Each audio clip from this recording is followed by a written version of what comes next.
하나님의 은총과 또 그 평강이 여러분의 삶에 나타나기를 예수 이름으로 축원합니다. 우리 하나님은 좋으신 분이십니다. 선하신 분이에요. 그 선하신 성품으로 세상을 창조하셨고 구원하셨고, 그리고 또 그의 교회들을 보호하시며 끝까지 영생까지 인도해 주시는 분이십니다. 가정의 가장이라고 한다면 우리가 그에 걸맞는 자기의 사람들을 보호하고 지킬 수 있을 만한 힘이 있어야 한다는 겁니다. 우리가 리더십 강의 가운데 보게 되면 남자가 갖추어야 할 그 일이 세 가지 요소가 있는데, 그것은 삼술이라고 표현하고, 여인들이 갖춰야 할 그것을 삼시라고 표현을 합니다. 삼술의 첫 번째는 화술입니다. 말에 대한 능력이 있어야 하고, 두 번째가 기술입니다. 선하기는 하지만 그러나 그 모든 일에 전문적인 기술로 인하여 가정을 부양할 수 있어야 하고, 그리고 세 번째가 무술이라고 해서 힘을 가지고 있어야 되는데, 가정을 지킬 만한, 우리가 5배, 6배의 힘을 가지고 있는 사람도 있지만은, 그러나 적당한 힘은 나와 다른 사람을 도울 수 있을 만한 2배 정도의 힘만 있어도 된다라고 표현할 만큼, 이와 같이 우리에게 가지고 있는 이런 무술로서 가족을 부양할 수 있는 힘도 있어야 한다는 거죠. 여인에게서 있어서의 삼시라고 하는 첫 번째는 솜씨입니다. 가정에 있어서 모든 가족의 건강을 책임지기 위하여 식단을 만들고 할 수 있는 그런 솜씨가 갖추어져야 하고, 두 번째가 맵시라고 합니다. 그래서 맵시라고 하는 것은 어떤 것을 취하고 어떤 것을 입고 어떤 것을 걸쳐도 맵시가 있는 것처럼 이렇게 보여주는 안목도 필요하다는 것과, 세 번째가 가장 중요한 마음씨라고 이야기를 합니다. 그래서 우리가 살아가는 동안에 마음씨 같은 경우도 같이 그런 것을 여인들이 갖춰야 할 덕목이라고 이렇게 표현하고 있죠. 이와 같이 사람에게서 갖춰야 할 모든 이러한 의무적인 것과 그러한 것들이 필요하다고 한다면, 모두가 이런 것들을 갖춰야 될 수 있는 것은 너무나 매우 중요하다고 보는 겁니다. 사랑하는 성도 여러분, 하나님의 계획 속에서 우리가 볼진데 세상의 모든 창조만이 아니고 구원도 하셨고 그 계획을 두셨으며 영생에 대한 계획까지도 하나님이 그와 같이 두시고 운행하시니, 과연 그 하나님은 완전하신 분이요, 그 하나님은 전능하신 분이신 줄로 믿습니다. 창세기 17장 1절입니다. 시작. 아브라함이 99세 때에 여호와께서 아브라함에게 나타나서 그에게 이르시되 나는 전능한 하나님이라. 너는 내 앞에서 행하여 완전하라. 하나님이 여기서 완전하라 하신 것은 하나님 같은 완전이 아닙니다. 하나님은 하나님으로 완전하지만 너는 믿음의 사람으로 완전해라, 신앙인으로 완전해라, 믿음 생활하는 하나님의 사람으로서 완전하라고 말씀하시는 겁니다. 하나님의 전능하심과 같이 우리도 그에 걸맞는 완전함에 대하여 명령하고 계신 모습을 보게 되죠. 하나님께서 그 모든 계획 가운데에 구약에는 이스라엘 민족을 택하셨고 그들을 통하여 예수 그리스도께서 이 땅에 오시는 통로로 삼으신 겁니다. 그러면 신약에 와서는 하나님께서 예수 그리스도를 통하여 구원을 이루게 하셨고 교회를 세우셔서 그 구원의 신비를 이어갈 수 있도록 만드신 하나님의 계획이 오늘날 교회라는 거지요. 그러므로 교회는 하나님의 기대며 하나님의 희망인 줄 믿습니다. 그래서 교회를 통하여 하나님의 뜻을 이루고자 하시는 그 하나님의 계획이 그 속에 있었다 하는 겁니다. 그러므로 성도들은 교회를 볼 줄 아는 안목과 해안이 있어야 한다는 거지요. 마치 어떤 사람들이 바다를 볼 때에 그 파도 치는 모습을 보고 저게 바다이다 라고 하고 그것만 바라보고 마치 수박 겉핥기 하듯이 속은 알아보지 아니하고 바다는 파도라고 이야기하는 사람과 같이 그렇게 어리석어서는 안 된다는 겁니다. 바닷속 깊게 들어가면 물고기도 있습니다.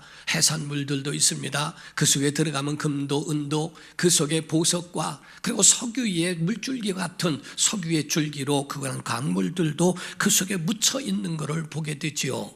이와 같이 교회를 바라볼 때 이 교회는 지들끼리 싸우는 거고 지들끼리 하는 거고 그 이익을 위해서 다 교회가 사기치는 거고 뭐하고 바깥에서 바라보고 있는 표면적인 그런 모습들과 비난의 손에만 갖고 그 속에 고착화돼서 그 영혼을 그와 같이 사장시키는 어리석은 사람들도 많이 보고 있습니다.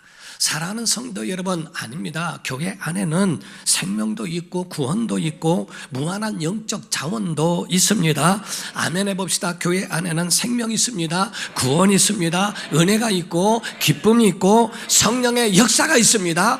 능력도 있습니다. 이와 같은 것이 충만한 바닷속 안에 지하 자원이 그렇게 있는 것처럼 교회 안에도 많은 것들이 있건만 사람들은 겉을 바라보고 교회가 이런데 저런데 자기의 주관적 판단으로 비난하고 비판하는 사람들도 많이 보게 됩니다. 사도 바울뿐만 아니라 하나님의 사람들 속에는 가슴에 교회가 있었어요. 그래서 사도 바울은 가는 곳마다 교회를 세웠고 가는 곳마다 교회를 붙들어주고 교회를 바로 안전하게 하나님의 사람으로서 세워가는 데에 대하여 많은 공과 많은 힘을 들였던 사람이 바로 사도들이었다라고 보는 겁니다. 오늘 에베소 교회도 마찬가지로 그 속에 가슴으로 삼감이라고 말하는 감사와 감동과 감격의 마음으로 에베소 교회에 편지하는 모습을 확인할 수 있더라 하는 거지요. 그 긴 편지 가운데에 그가 말한 사도 바울의 축복이 들어 있습니다. 에베소 1장 3절입니다. 시작. 찬송하리로다. 하나님 곧 우리 주 예수 그리스도의 아버지께서 그리스도 안에서 하늘에 속한 모든 신령한 복을 우리에게 주시되 라고 말씀했죠. 하늘에 속한 신령한 복, 영적인 복을 우리에게 주셨다라고 이렇게 말씀을 합니다. 에베소 교회에 편지하며 그들에게 선포하는 것은 얘들아 바로 이와 같이 하늘에 속한 복으로 그리스도 안에서 너희에게 신령한 복을 줄 거야 라고 하는 이 복을 선포하는 것과 같습니다. 하나님은 창세기 1장부터 요한계시록까지 복을 말씀하고 있죠. 이 복에 대하여 신명기 28장 13절에는 12절에는 말씀하기를 여호와께서 너를 위하여 하늘의 아름다운 보고를 여시사 보물 창고를 여셨다는 거예요. 내 땅에 때를 따라 비를 내리시고 내 손으로 하는 모든 일에 복을 주시리니 내가 많은 민족에게 구워줄지라도 너는 꾸지 아니할 것이요 이렇게 말씀하죠. 하늘의 아름다운 보물 창고가 있다는 거예요. 너희가 기도하고 믿음으로 그걸 꺼내 쓸 수 있는 것, 내가 누릴 수 있는 건 그건 하나님의 백성과 하나님의 자녀된 특권이라고 말씀하는 겁니다. 그 안에는 비밀번호가 있어서 그 속에 과연 그 비밀번호를 아는 자들만이 그거를 찾아 쓸 수 있지 않겠는가. 어떤 분이 은행에 갔더니 할머니하고 그 직원하고 실경이라고 있더라는 거죠. 가만히 들어봤더니 하는 말이 할머니 그러니까 뭐하러 오셨냐고요. 그러니까 할머니가 돈 찾으러 왔지. 그러면은 통장 주시고 비밀번호가 뭐예요? 누르세요 하고 얘기했더니 알아서 해줘. 아니 알아서 해는 게 어디 있어요? 비밀번호를 누르셔야 되고 그럼 비밀번호를 저에게 알려주세요. 그랬더니 남이 듣지 못하게 귀에다 대고 비둘기 그랬더라는 거예요. 그래서 비둘기라는 비밀번호가 어딨냐고 막 그랬더니 참 9999 그러더라는 거예요. 그러니까 비둘기가 9999 하니까 9999 하듯이 그러니까 그거를 가지고 했다는 얘기를 듣고 직원들이 펑 터져 많이 웃었다는 이야기가 있습니다. 천국의 보물 창고를 열 수 있는 비밀번호가 4글자로 있다는 거예요. 그건 할렐루야라는 겁니다. 할렐루야 하나님을 그래서 에베소 교회의 3절에 말씀한 것처럼 찬송하리로다 라고 하는 것은 구약의 할렐루 찬양하라 야훼를 그래서 찬송하리로다 하나님을 찬양한다는 할렐루야. 믿음에 가진 사람들 믿음 없는 사람들은 할렐루야를 하지 않죠. 그러나 믿음의 사람들은 모두가 이 할렐루야가 일상이며 예배이며 그리고 믿는 자들의 인사가 아닙니까? 큰 교회에서는요 할렐루야만 하면은 다 통했다고 하는 이야기도 있습니다.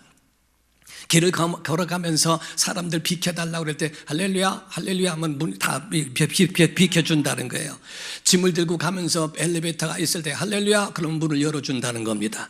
어디를 가든지 할렐루야 하면 다 통할 때가 있다고 할 정도로 할렐루야는 일상이고 예배이고 인사가 되더라. 누구의? 믿는 자들의. 그러므로 하늘 보물 창고를 열 수 있는 비번과 같다라고 이야기를 합니다. 사랑하는 성도 여러분, 찬송은 하나님께서 기뻐하시는 거예요. 그래서 하나님은 찬양받기에 합당하시며 찬양을 기뻐하신다는 겁니다. 오죽하면 성경에 말씀하기를 내가 이 백성을 지은 것은 찬송을 받으려 함이니라. 이사야서 43장 21절입니다. 시작. 이 백성은 내가 나를 위하여 지었나니 나를 찬송하게 하려 함이니라. 아멘. 여기서 하나님을 찬송하게 하시려고 그 백성을 지었다라고 말씀을 하지요. 저는 찬송 참 잘하는 사람들이 너무나 부러울 때가 많습니다. 일평생 하나님이 그렇게 하려고 찬송하게 하려고 지으셨는데 라고 하는 말씀.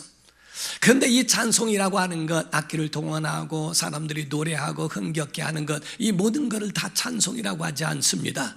노래라고 하는 것도 있고 자기를 흥겹게 하는 것도 있죠.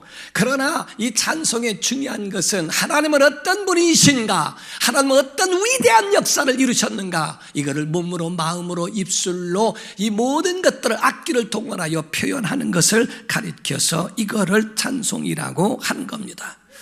맴이라고 하는 것은요, 보통 보름 울기 위해서 보름을 노래하고 보름을 그와 같이 소리내기 위하여 7년에서 어떤 그런 17년까지를 준비한다는 이야기가 있습니다.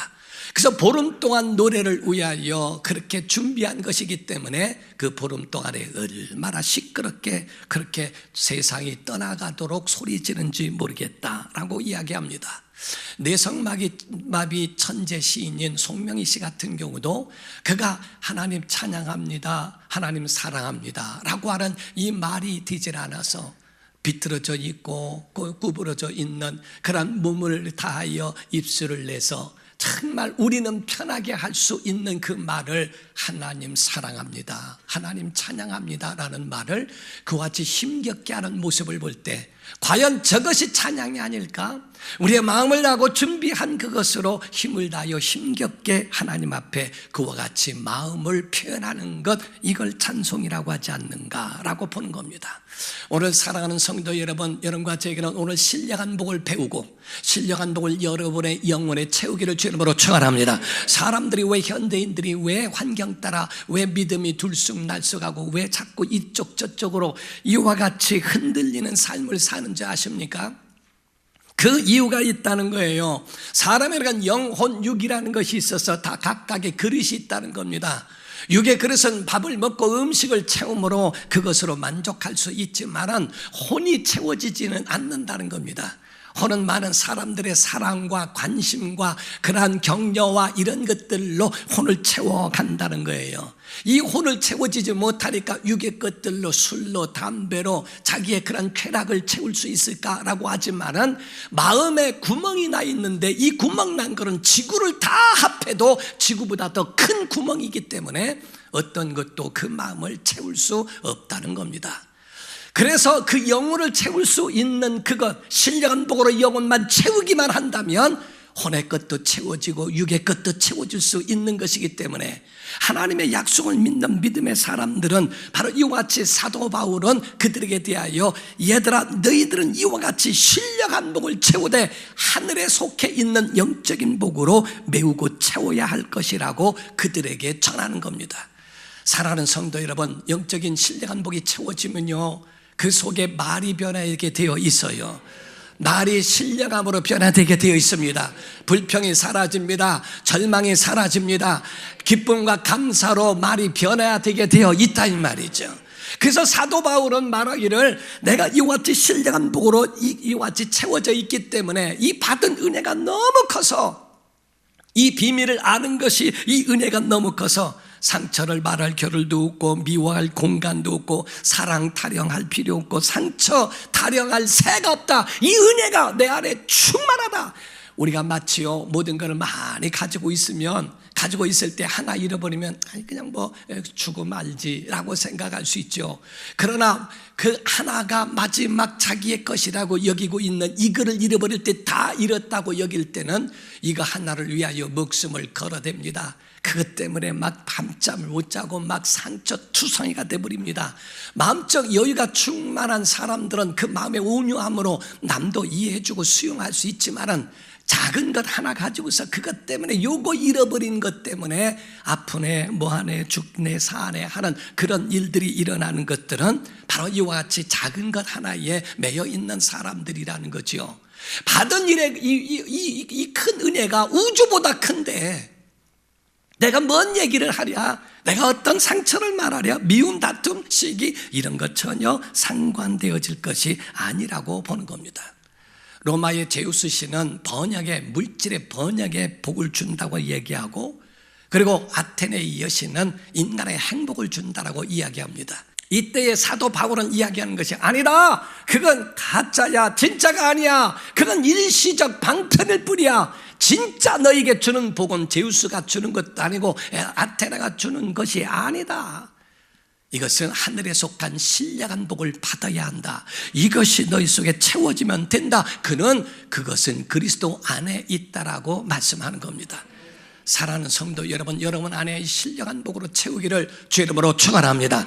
여러분, 엄마에게 태중에 어린아이가 있죠. 10달 동안을 아이가 있습니다. 그 약 10달 동안을 아이가 태중에 있으면서 성장을 하게 됩니다. 성장을 할 때 그때가 가장 중요할 때라는 거예요. 인간이 되어진다는 거죠.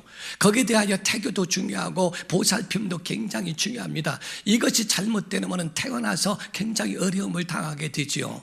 태중에 있을 때가 얼마나 중요한데요. 10달이 100년을 좌우한다는 겁니다. 그러므로 성경은 우리에게 지금 신앙생활이 영생을 좌우한다는 거예요.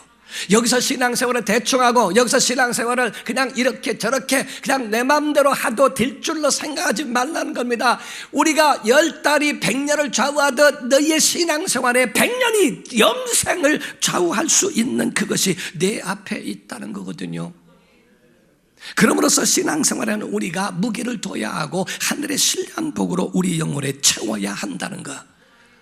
사랑하는 성도 여러분, 먹고 자는 것이 남는 게 아닙니다. 생활적으로는 배우는 게 남는 거고 남을 100% 주는 것이, 돕는 것이 남는 거라고 돼 있죠. 우리의 영생에 대하여서 말씀하고 있는 믿음의 사람들은 영생을 준비하는 게 남는 것이고, 여러분 영혼의 신령한 복으로 채우는 게 남는 거예요. 오늘 은혜 받는 게 남는 거라 이 말이에요. 이 은혜가 여러분 안에 있기를 주 이름으로 축원합니다. 오늘 3가지의 복을, 신령한 복이 3가지가 우리에 있다는 것을 함께 나누고자 하는 거예요. 에베소서 1장 4절입니다. 시작. 곧 창세 전에 그리스도 안에서 우리를 택하사. 다시 시작. 곧 창세 전에 그리스도 안에서 우리를 택하사. 자, 첫 번째가 하나님이 우리를 택정하셨다 하는 겁니다. 여러분이 하나님을 택한 게 아니라 오늘 이 자리에 예배하는 것도 하나님이 여러분을 택하신 거예요. 예배의 자리에 여러분이 오고 싶어 오는 것도 있지만 하나님이 그 마음을 주셔서 예배할 수 있는 이 자리에 오게 하신 걸 믿어야 한다는 겁니다. 성경에는 여러 군데에서 말씀하고 있어요. 하나님이 너를 택했다, 너를 불렀다라는 말씀을 하십니다. 성경 어느 곳을 보더라도 사람이 하나님이 택한 것이 아니라 하나님이 노아도 택하셨고 모세도 택하셨고 다윗도 택하셨고 다 택함받은 사람들로 이루어졌다는 거죠. 그러므로 물론 예정론과 자유의지라고 하는 이 2가지로 다툼을 가지고 있어요. 어떻게 보면 충돌하는 것 같지만 충돌이 아니라 상호 보완이라는 겁니다. 하나님이 택한 게 맞냐, 내가 믿어 하나님 선택한 게 맞느냐, 이것 가지고 내가 믿지 않는데 어떻게 하나님이 택하셨다고 하느냐 등등 이런 가지고 다툼이 지금까지 있지만은 사실상은 충돌이 아니라 그거는 보완적 관계라고 보는 겁니다. 성경 안에는 택함에 대해서도 여러 번 말씀했어요. 요한복음 15장 16절과 사도행전 13장 48절입니다. 시작. 너희가 나를 택한 것이 아니요 내가 너희를 택하여 세웠나니 이방인들이 듣고 기뻐하여 하나님의 말씀을 찬송하며 영생을 주시기로 작정된 자는 다 믿더라. 아멘. 자, 여기서 하나님의 작정하신 자 가운데 하나님이 그리스도 안에서 택정함을 입은 자들이 오늘날 찬양하고 예배하고 주 앞에 나와 하나님의 이름을 높이는 일을 한다라고 보는 거죠. 여러분, 정리합니다. 이 말씀을 정리합니다. 다시 말하면 구원의 근거는 하나님의 주권에 있고 하나님이 우리에게 주신 그 전적인 은혜에 있는 것이지 인간에게 있는 건 아닙니다. 하나님의 구원은 하나님의 주권에 있는 걸 믿으셔야 됩니다. 그분의 그 구원에 우리는 그 은혜를 받아들인 것뿐이에요. 그래서 여러분과 제가 구원을 받았다 하는 겁니다. 여기서 한 가지 아셔야 되는 것은 창세전에 택했다 이렇게 되어 있어요. 만물을 지으실 때 여섯째 날 사람을 지으셨는데, 그런데 어떻게 그 이전부터 있었다라고 하는 하나님의 계획을 말씀하고 있느냐 하는 겁니다.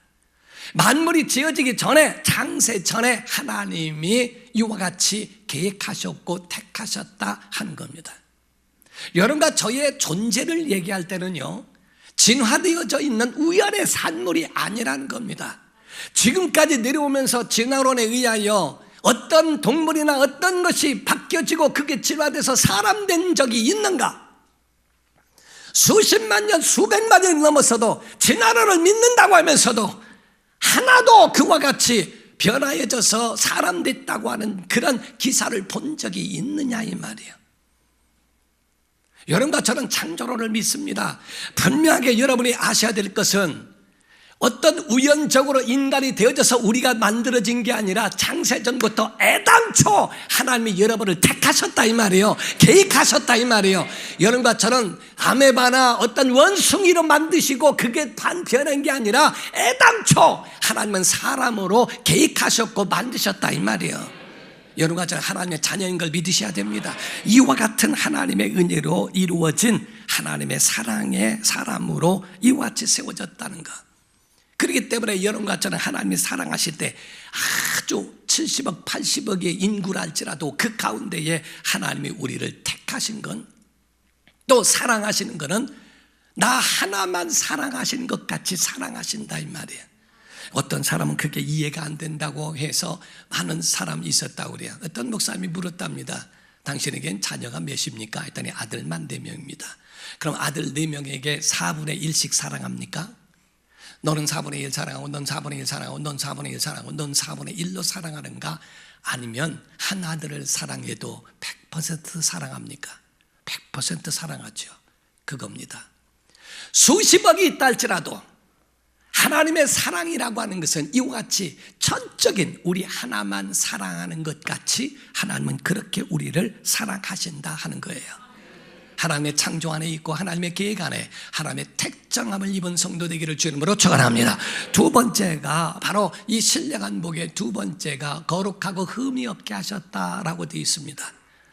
에베소 1장 4절입니다. 시작. 우리로 사랑 안에서 그 앞에 거룩하고 흠이 없게 하시려고, 이렇게 되어 있어요. 그 사랑 안에서, 그리스도의 사랑 안에서 우리를 거룩하고 흠이 없게 하셨다라고 말씀한 거룩한 곧 신령한 복을 우리에게 선포하고 있다는 사실입니다. 우린 죄인이었죠. 그런데 죄 없이 함을 받아서 하나님의 자녀가 됐습니다. 그런데 예수님을 영접했는데도 불구하고 죄를 범하고 기도하면서도 분노가 일어나고 기도하면서도 미움과 상처 투성이로 올라가는 모습을 보게 됩니다. 흠투성인데 무슨 흠이 없다고 하는가? 구약의 제물을 받을 때에 제물을 하나님 앞에 드릴 때는 흠 없고 점 없는 어린 양이라고 표현을 했어요. 사람이 죄인이지만 흠 없고 점 없는 어린 양을 예표하고 상징하고 있는 것은 신약의 예수 그리스도를 말하는 겁니다.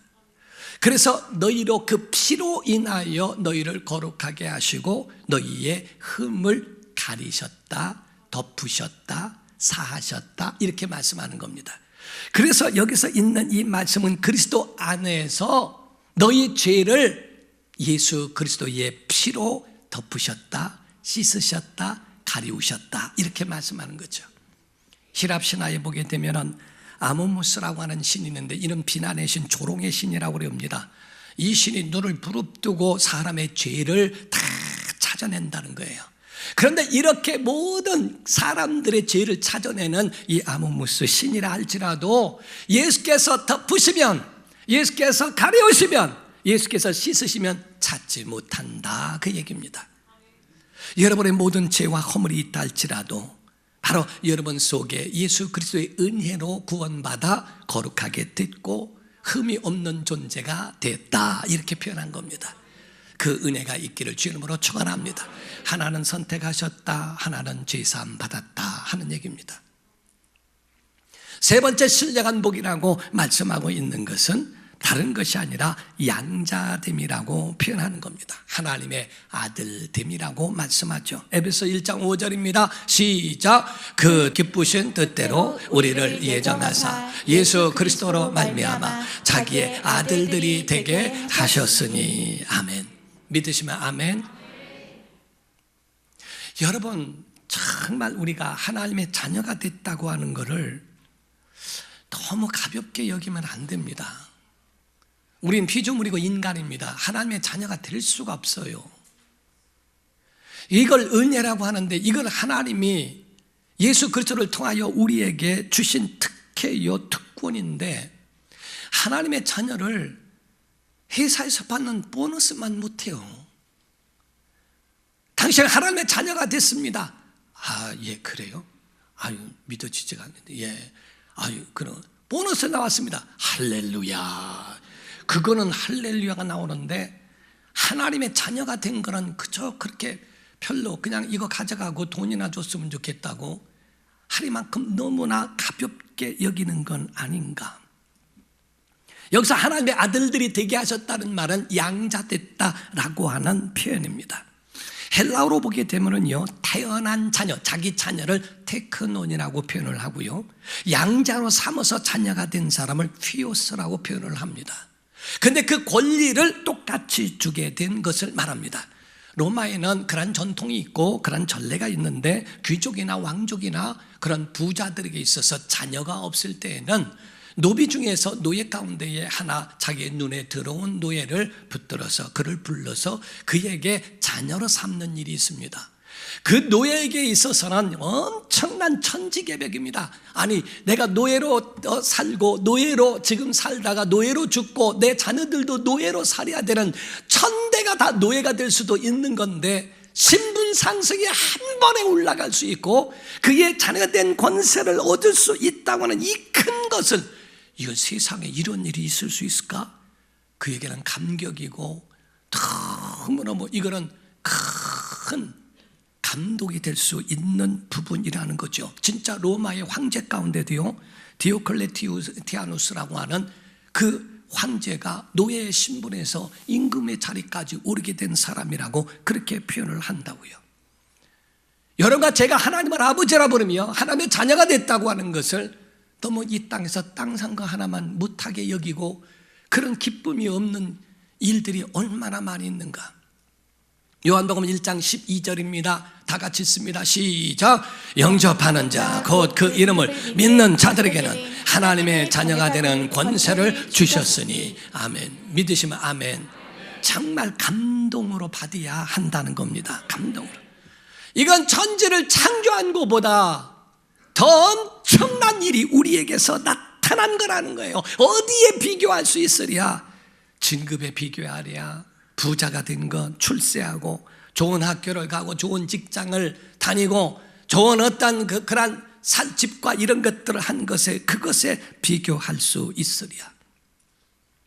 양자가 됐다고 하는 이 엄청난 그 역사가 내게 이루어졌다는데, 1962년도에 1,500만 달러를 들여서 10년 동안의 그런 제작 기간을 두고서 정말 그렇게 했던, 그래서 8번이나 재개봉을 했던 이 영화가 있습니다. 벤허라고 표현합니다. 12만 5,477명이 출연을 했고 아카데미 부문 11개를 수상한 그러한 아주 명작이라고 표현하죠. 벤허라고 할 때 벤이란 말이 원래 아들이란 뜻입니다. 그러니까 허씨의 아들이란 뜻이에요. 여기서 허씨의 아들, 그래서 그거를 직역하면은 허씨의 외아들, 이 뜻이 벤허예요. 근데 이 벤허라고 하는 사람은 아주 예수님과 같은 시대에 살았던 예루살렘의 부호의 가문에서 살았던 사람이었습니다. 그 영화를 보게 되면 로마 총독이 부임하던 날에 그때 많은 사람들이 그 행진을 구경하려고 갔는데 이 벤허의 여동생이 지붕에 올라가서 그거를 보다가 자칫 실수를 해서 기와짝을 떨어뜨립니다. 총독을 암살하려고 하는 이런 것이라고 그렇게 몰아붙여서 그를 완전히 가정을 쑥대밭으로 만들게 되버리죠. 그럼으로써 벤허의 옛 친구인 메살라라고 하는 사람은 벤허의 가정에 이와 같이 정말 자기의 부유와 자기의 출세를 위해서 그것을 한순간에 사지로 몰아버리게 됩니다. 재산을 몰수하고 벤허의 어머니 누이 연인까지도 전부가 감옥에 넣고 벤허는 그를 노예로 팔아버리게 됩니다. 그런데 그 가운데서 노예선에서 노를 젓는 일을 하고 있는데 그 사령관 아리우스의 생명을 구원하게 됩니다. 해적선이 들어와서 위기에 있을 때에 그 아리우스 사령관을 구원해 준 것이 그게 계기가 돼서 아리우스는 그에게 자기의 그 아들로 양자로 삼게 되는 일을 합니다. 그래서 벤허라고 하는 이 사람은 갑자기 한순간에 아리우스를 살려주는 바람에 로마의 귀족이 되어버려서 그 귀족이 된 신분을 가지고 예루살렘으로 돌아가는 여정을 말한 것이, 그것을 영화한 것이 벤허거든요. 영화 볼 필요 없어요. 내가 다 얘기했으니까 나갈 때 돈만 내면 돼요. 그런데 이와 같이 벤허라고 하는 그것에 아주 중점적인 건 다른 거 아닙니다. 그러한 한순간의 양자됨으로 인하여 그 신분이 귀족으로 탁 상승되어지는 그러한 모습과 같이 우리가 예수 그리스도 안에서 하나님의 자녀가 됐다는 것은 이와 같은 노예의 신분에서 우리를 승격시켜서 우리를 하나님의 자녀된 신분으로 만들어 주셨다는 것과 같다는 겁니다. 이게 신령한 복인 줄로 믿습니다. 사랑하는 성도 여러분, 여러분과 저는 기뻐할 자격이 있습니다. 왜냐하면 하나님이 택정해 주셨고 우리 죄를 가리워 주셨고 우리를 하나님의 자녀로 삼아 주셨기 때문입니다. 여러분 모두가 다 예수 그리스도 안에서 참다운 정말 하나님의 역사를 보며 이 행복과 은혜를 누리기를 예수 이름으로 축원합니다. 그러므로 성경의 에베소서 1장 6절의 말씀입니다. 이는 그가 사랑하시는 자 안에서 우리에게 거저 주시는 바, 이 신령한 복을 세 가지를 거저 주셨는데 이는 그의 은혜의 영광을 뭐하게? 찬송하게 하려는 것이라. 내가 하나님의 자녀가 된 것은 하나님 찬양하라고 하는 거야. 내가 이와 같은 권세를 얻게 한 건 하나님의 높으심과 위대하심과 그분이 우리에게 베푸신 은혜를 노래하며 살라는 거야. 그래서 너 구원해 준 거고 너의 죄를 사해 준 거고 너를 하나님의 자녀가 되게 한 거야. 그 얘기입니다. 여러분 사탄의 노예가 돼서 그 밑에서 노를 젓는 힘든 괴로운 삶을 청산하고 오늘 여러분과 저는 예수 안에 또 돌아오기를 주 이름으로 축원합니다.